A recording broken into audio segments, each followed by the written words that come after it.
अब चलते हैं उस खबर पर जिसे लेकर कहीं कोई हलचल नहीं है। मध्य प्रदेश के अमरकंटक में Indira Gandhi national tribal university है। यहां 4,500 छात्र हर साल प्रवेश पाते हैं। आमतौर पर जुलाई से लेकर अगस्त के बीच में नामांकन की प्रक्रिया पूरी हो जाती है। अगस्त के आखिर से पढ़ाई शुरू हो जाती थी, लेकिन इस बार केंद्रीय विश्वविद्यालयों में प्रवेश राष्ट्रीय स्तर की परीक्षा CUET के जरिए हो रहा है। 30 अगस्त को प्रवेश परीक्षा का आखिरी चरण पूरा हुआ। पहली परीक्षा 15 जुलाई को हुई। 1.5 महीने लग गए केवल परीक्षा के पूरे होने में। अभी नतीजे आने हैं, नामांकन की प्रक्रिया भी पूरी होनी है। एक राष्ट्र एक परीक्षा टाइप के नारों की दुर्गति पर समाज चुप है। दिल्ली विश्वविद्यालय में तो 15 जुलाई के बाद से पढ़ाई शुरू हो जाया करती थी। ऐसा लग रहा है कि सितंबर भी बिना पढ़ाई के बीत जाने वाला है। कोविड के कारण ऐसे ही पहले के सत्र देरी से चल रहे हैं और उसके बीच में प्रवेश की नई व्यवस्था ला दी गई। इसके कारण 3 महीने का नुकसान हो गया है।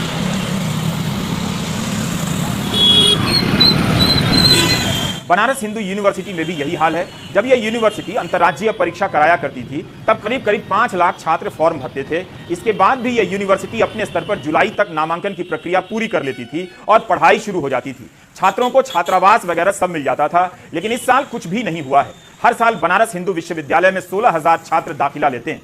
इस साल दाखिला कब होगा, पढ़ाई कब शुरू होगी, किसी को पता नहीं। यहां भी कोविड के कारण सभी सत्र अनियमित हो चुके हैं। इन सभी केंद्रीय विश्वविद्यालयों में प्रथम वर्ष की पढ़ाई अभी तक शुरू नहीं हुई है। जिस तरह के हालात हैं, लगता है नामांकन पूरे होने और पढ़ाई शुरू होते होते अक्टूबर आ जाएगा। जुलाई, अगस्त, सितंबर का महीना बिना पढ़ाई के बीतने जा रहा है। ऐसा लगता है कि देश की प्राथमिकताएं बदल गई हैं।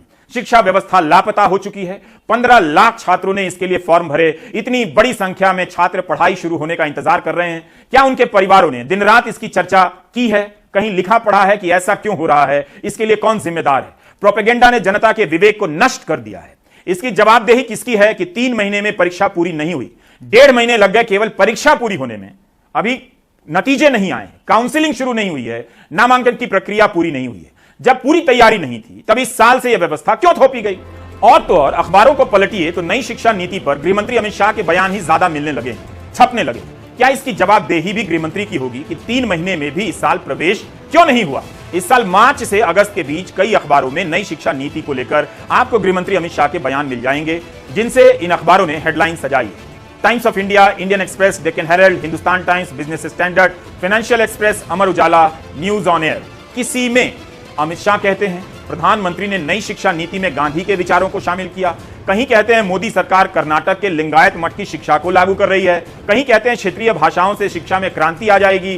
कहीं कहते हैं विश्वविद्यालयों को विचारधारा की रणभूमि नहीं बनने देना चाहिए। नई शिक्षा नीति भारत को फिर से विश्व गुरु बनाएगी। नई शिक्षा नीति से मोदी ने रखी महान भारत की नींव।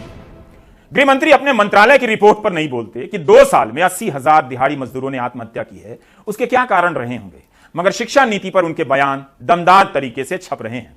तब उन्होंने मुझे कहा था कि आप भी एक विषय पर बोलने के लिए आइए, मगर मुझे एक बात अध्यक्ष जी की समझ में नहीं आती है कि राष्ट्रीय शिक्षा नीति पर गृह मंत्री को क्यों बुलाया है बोलने के लिए। क्या गृहमंत्री के पास इतना वक्त है कि इन्हें पता नहीं होता कि शिक्षा नीति पर क्यों नहीं बुलाया गया और बोलने के लिए भोपाल चले गए? दिल्ली से चलने से पहले पता तो होगा कि नई शिक्षा नीति पर बोलने के लिए बुलाया जा रहा है। इसके ठीक 24 दिन पहले नई शिक्षा नीति के 2 साल होने के मौके पर उन्होंने दिल्ली के अंबेडकर भवन में लंबा भाषण भी दिया और वह नई शिक्षा नीति पर ही था। भोपाल में अमित शाह ने कहा कि भारतीय शिक्षा पद्धति में रिसर्च पर जोर होता था। क्या अमेरिका, यूरोप की यूनिवर्सिटी में रिसर्च नाम की कोई बुलबुल चिड़िया नहीं होती थी? दुनिया की बाकी यूनिवर्सिटी रिसर्च नहीं कर रही हैं तो क्या कर रही हैं?